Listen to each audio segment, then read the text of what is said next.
Part में पढ़ेंगे वास्तविक संख्याओं के लिए घातांक के नियम। जो वास्तविक संख्याएं होती हैं जो परिमेय और अपरिमेय से मिलकर बनती हैं, यानी परिमेय और अपरिमेय की संख्याओं के संग्रह को ही क्या कहा जाता है, वास्तविक संख्या कहा जाता है। The collection of rational and rational number is called real number. तो वास्तविक संख्याएं ये हैं, तो इनके लिए हम घातांक के नियम पढ़ने जा रहे हैं। वास्तविक संख्याओं के लिए घातांक के नियम, exponent laws for real numbers. तो यहाँ पर देखिए कि हम घातांक के जो नियम पढ़ेंगे वास्तविक संख्याओं के लिए वो कौन कौन से पढ़ेंगे। तो जो पहला है वो हम पढ़ेंगे कि a की पावर m इंटू a की पावर n इस प्रकार लिखा हुआ है, तो हम इन दोनों को क्या कर देंगे, जोड़ देंगे।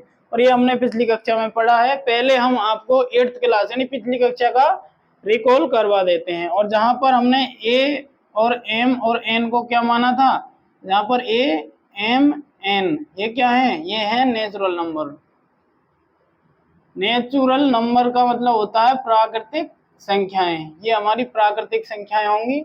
और a m n ये कहां से लिए जाएंगे, प्राकृतिक संख्याओं में से। दूसरा जो है वो है कि a की पावर, यहाँ पर ये हो गया है a की पावर m इंटू a की पावर n बराबर a की पावर m प्लस n। दूसरा है कि a की पावर m और इस पे यदि ऐसे है n तो ये हो जाएगा a की पावर mn, यानी ये मल्टीप्लाई हो जाएगा। तीसरा हमारा है कि a की पावर m अपॉन a की पावर n बराबर a की पावर m माइनस n, जहां पर शर्त ये होगी कि जहां m बड़ा होता है किससे, n से। ये हो गया है। इसके बाद चौथा हम देखेंगे इसका एक्सपोनेंट, तो ये होगा कि a की पावर m और b की पावर m, तो बराबर क्या हो जाएगा, a b की पावर m। देखिए ढंग से देखिए कि हमने क्या लिखा है कि यहाँ पर लिखा है a की पावर m और b की पावर m सेम पावर हो और नीचे बेस अलग अलग हो, तो बेस इसका क्या हो जाएगा, मल्टीप्लाई होके ऊपर वही पावर लग जाएगी। 1 2 3 4। अब देखते हैं 5 पे किस तरह से हम इसको लिखेंगे। तो 5 पे आएगा हमारा, जैसे हम इसको ऐसे लिख देते हैं कि a की पावर 0 बराबर 1 होता है, एक छोटा सा ये हो जाएगा। और 6 पे हो जाएगा अपना 1 अपॉन a की पावर n बराबर a की पावर माइनस n। यहाँ आप अच्छी तरह से देख सकते हैं कि हमने आपको कितने बताए हैं, 6 बताए हैं।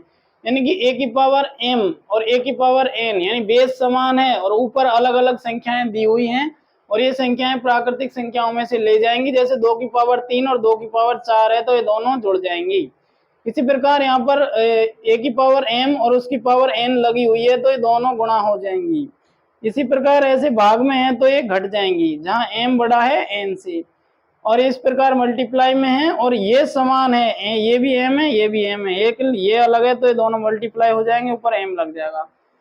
और यहाँ पर a की पावर 0 है तो इसका मतलब होता है 1। ये हमेशा ध्यान रखेंगे a की पावर 0 बराबर 1 होगा, और ये 1 अपॉन a की पावर n बराबर a की पावर माइनस n हो जाएगा। तो इसको ध्यान से देखिए, इस वाली कक्षा का जो विवरण विस्तृत में दे रखा है, यानी कि इसको हम अब पढ़ेंगे। जैसे हम पढ़ते हैं फर्स्ट में, और हम यहाँ पर क्या करेंगे कि a ग्रेटर देन 0 रहेगा और एक वास्तविक संख्या के रूप में रहेगा, वास्तविक संख्या के रूप में रहेगा कौन, a। और जो p और q यहाँ आएंगे, p और q क्या होंगे, p और q परिमेय संख्याएं, p और q परिमेय संख्याओं के रूप में यहाँ पर लिए जाएंगे।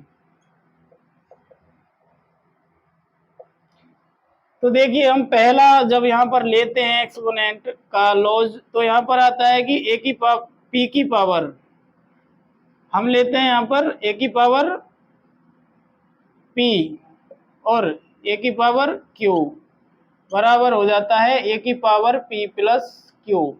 इसी प्रकार जब हम दूसरा लेते हैं तो ये होता है a की पावर p अपॉन a की पावर q, तो हो जाएगा a की पावर p माइनस q। और तीसरा जब हम लेते हैं तो हो जाएगा a की पावर p और इसकी पावर q, तो हो जाएगा a की पावर pq, a की पावर pq। इस तरह से हो जाएगा, ये मल्टीप्लाई हो जाएगा।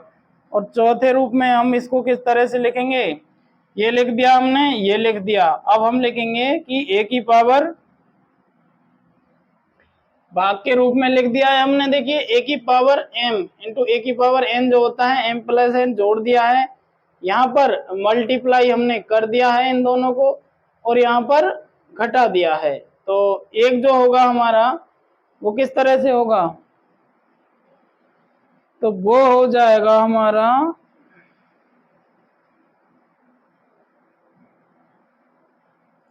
वो हो जाएगा कि a की पावर p और a की पावर क्या, a की पावर p और b की पावर p, ये हमारा हो जाएगा। इसके बाद देखते हैं हम चौथा, तो चौथा हमारा हो जाएगा a की पावर p इंटू a की पावर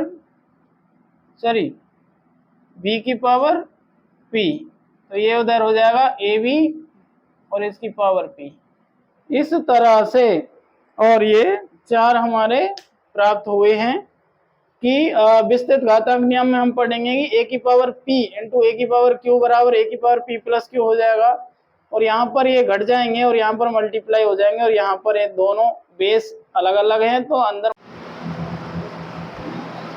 देखिए, यहाँ पर ध्यान से देखिए, ये है एक्सरसाइज 1.5, और जो एक्सरसाइज 1.5 है इसका क्वेश्चन नंबर फर्स्ट हम आपको करा रहे हैं, सेकंड भी करवा देंगे। इसके 3 पार्ट हैं, सब पार्ट, और इसके 4 हैं। तो देखिए हम इन्हें कराएंगे जो हमने आपको पढ़ाए थे, exponent laws of real numbers, यानी वास्तविक संख्याओं के लिए जो घातांक नियम पढ़ाए थे उन पर आधारित ही ये क्वेश्चन है, और उनके द्वारा ही हम करेंगे। तो वो क्या होते हैं, जैसा हमने आपको बताया था कि a की पावर p और इंटू a की पावर q हो तो a की पावर p प्लस q हो जाता है, a की पावर p अपॉन a की पावर q हो तो a की पावर p माइनस q हो जाता है, a की पावर p और उस पर कोष्टक लगा के q तो a की पावर pq हो जाता है, और a की पावर p और b की पावर भी p, तो a भी दोनों मल्टीप्लाई हो जाएंगे और बेस समान है तो बेस ऊपर आ जाएगा, या फिर घातांक समान है ऊपर की तो घातांक ऐसे कैसे आ जाएगी, और बेस समान होने पर जुड़ जाएगा। तो देखिए यहाँ पर ध्यान से देखिए,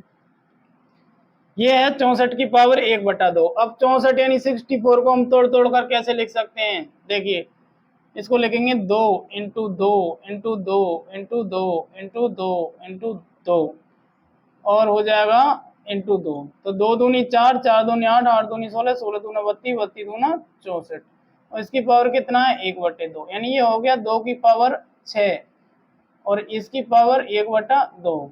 देखिए अब 2 की पावर 6 है और इसको किससे 1/2 से गुणा करेंगे तो ये 2 से कट जाएगा 3 बार, तो जाएगा 2 की पावर 3 बराबर 8।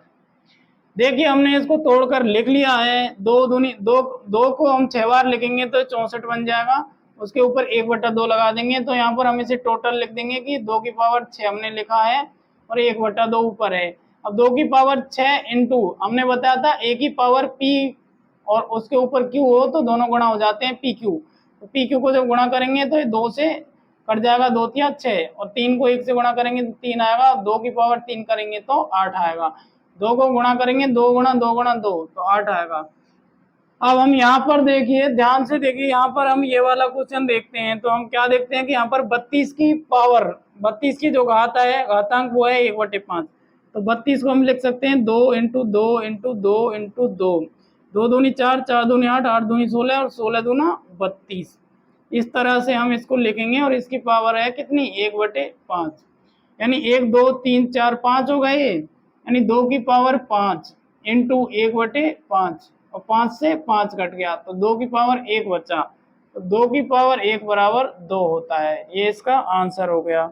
अब ये है 125 की पावर 1/3, 125 और उसकी घात में है कितना घातांक 1/3, 1/3 है 125, तो 125 को हम किस तरह से लिख सकते हैं 5 इंटू 5 इंटू 5 की पावर 1/3।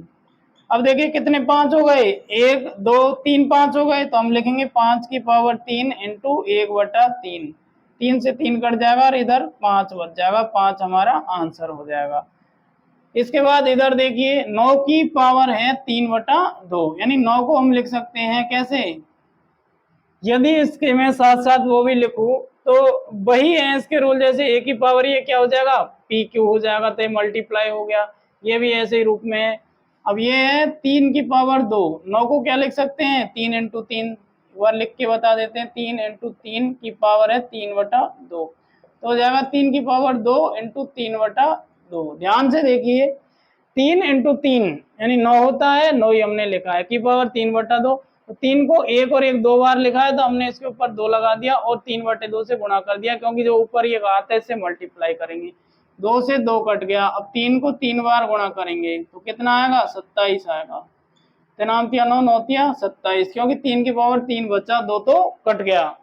अब देखिए 32 है और 32 को हम क्या लिख सकते हैं 2 इंटू 2 इंटू 2 इंटू 2 इंटू 2, यानी 2 दूनी 4, 4 दूनी 8, 8 दूनी 16 दूना 32। कितनी बार लिखा है 5 बार, 5 बार लिख दिया है इसको, और इसकी पावर कितनी है 2/5, तो इसको मल्टीप्लाई कर देंगे तो ये कट जाएगा हमारा। अभी यहाँ पर हम डायरेक्ट आपको ऐसे लिखेंगे तो समझ में नहीं आएगा, यहाँ पर हम लिखते हैं 2 की पावर 5, ठीक है, और इस पर कितनी पावर लगी हुई है 5, तो इसे हम यहाँ पर डायरेक्ट लिख देते हैं 2/5, बाद में लिखेंगे 5। अब यहाँ पर हम 5 लिख देते हैं, 2 की पावर 5 इंटू 2/5, 5 से 5 गया और 2 को 2 बार गुणा करेंगे तो 4 आएगा। इसी प्रकार जब हम इसे देखते हैं तो ये 16 को क्या लिखा जा सकता है, 16 को लिखा जा सकता है 2 की पावर ये इंटू 3/4, यानी 2 की पावर 4, तो 2 की पावर 4 इंटू 3/4, 4 से 4 कट गया, 2 की पावर 3 8 होता है। इसी प्रकार हम इसको करेंगे 125 की पावर -1/3,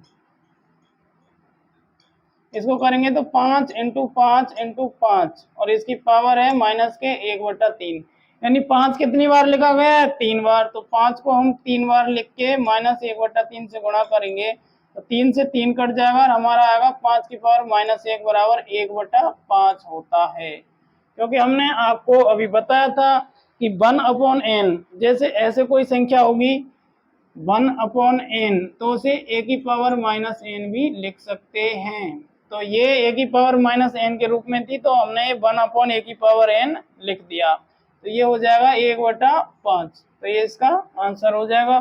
इस तरह से ये सारे क्वेश्चन कंप्लीट हो चुके हैं, इन्हें ध्यान से देखिए और समझने की कोशिश कीजिए। नंबर 3 ध्यान से देखिए और अच्छे से समझिए कि एक्सरसाइज 1.5 का क्वेश्चन नंबर 3 है और ये लास्ट क्वेश्चन है आपकी एक्सरसाइज का। इसके बाद हम आपको ये पूरा चैप्टर रिवाइज करवाएंगे, दोबारा से रिवाइज करवाएंगे, 1 घंटे में पूरा संख्या पद्धति आपको बता देंगे हम। तो संपूर्ण वीडियो सारा जो नंबर सिस्टम है उसका एक वीडियो बनाएंगे हम, उसे आप जरूर देखिएगा। तो हम इन्हें हल करते हैं, अब सरल कीजिए। तो जब हम इन्हें सरल करते हैं तो हम देखते हैं कि ये लिखा हुआ है किसके रूप में, a की पावर p और a की पावर q के रूप में लिखा हुआ है, a की पावर p प्लस q ये हो जाएगा। ये हमारा क्या है एक्सपोनेंट लॉज है, इसको हम इसमें यूज करेंगे तो हम देखते हैं कि हमारा a कितना है 2, तो 2 लिख दिया यहाँ पर, p कितना है 2/3, तो 2/3 प्लस 1/5। अब हम क्या करेंगे कि 5 और 3 का एलसीएम लेंगे 15 आएगा, 3 में 5 का भाग देंगे तो कितना आएगा 3 में 15 में 3 का भाग देंगे तो 3 पंजे 15, 5 बार गया, 5 को 2 से गुणा किया तो क्या आया 10 आया, प्लस 5 तिया 15, 3 बार गया, 3 को 1 से गुणा करेंगे तो ये आएगा, तो ये हो जाएगा अपन का 13/15 इसका आंसर हो जाएगा, यानी 2 की पावर कितना हो जाएगा 13/15, ये इसका आंसर है। इसके बाद इसे देखिए ये किस रूप में है, ये हमें दिया हुआ है किसके रूप में a की पावर m और a की पावर n, इस तरह का नहीं है, ये है 1/a की पावर n जिसमें हम माइनस में करते हैं। तो पहले इसको हम अंदर मल्टीप्लाई कर लेते हैं, तो 1 को 7 बार गुणा करेंगे तो कितना आएगा 7, 7 नहीं आएगा 1 ही आएगा, 1 को 1000 बार गुणा कर लो 1 ही आता है, तो यहाँ आ जाएगा 1/, और यहाँ पर 3 की पावर 3 इंटू 7, क्योंकि 7 को हमने दोनों जगह मल्टीप्लाई कर दिया है। अब देखिए 1/7 या 21, यहाँ पर 21 हो जाएगा ये, क्योंकि यहाँ पर यूज हुआ है कौन सा, a की पावर p और इसकी पावर q बराबर हो जाता है a की पावर pq। ये हमने यहाँ पर यूज किया है। और यहाँ पर 1/a की पावर n के रूप में है, यहाँ पर एक दूसरा यूज करेंगे हम, वो यूज करेंगे 1/a की पावर n बराबर होता है a की पावर -n।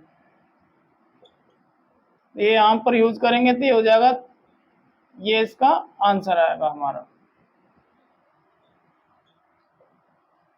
इसके बाद जब हम ये करेंगे तो ये है अपन का a की पावर p और a की पावर q के रूप में, तो a की पावर p माइनस q हो जाएगा। तो देखिए ये हो जाएगा 11 की पावर 1/2 में से 1/4 घटा देंगे तो हमारा क्या आ जाएगा, हमारा आएगा कि इसको लिख देंगे हम 11 की पावर 1/2 1/4, 4 एलसीएम आ गया, 2 दूनी 4, तो 2 माइनस 1, तो 11 की पावर 2 माइनस, और ये हो जाएगा 1/4, तो 11 की पावर 1/4 हमारा आंसर आ जाएगा।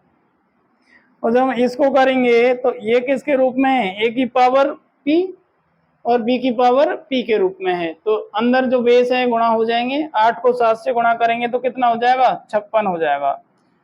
तो 7 इंटू 8 की पावर 1/2 तो जाएगा 56 की पावर 1/2, इसका आंसर हो जाएगा। अब देखिए ध्यान से कि हमने इसमें कौन सा एक्सपोनेंट यूज किया है, जो एक्सपोनेंट लॉज था वो कौन सा था, तो इसमें हमने यूज किया है a की पावर p और b की पावर p, दोनों की पावर p हो तो हो जाता है ab की पावर p, ये यूज किया है। और इसमें कौन सा यूज किया है, इसमें यूज किया है a की पावर p अपॉन a की पावर q, तो हो जाता है a की पावर p माइनस q। और यहाँ पर कौन सा यूज किया था, एक ये और एक ये, और यहाँ पर हमने ये यूज किया था। तो सारे सवाल हो चुके हैं बड़े अच्छे ढंग से, आप समझ लीजिएगा इन्हें ध्यान से, वीडियो को 2 3 4 बार देख लीजिएगा और वीडियो को लाइक कीजिएगा, चैनल को सब्सक्राइब कीजिएगा।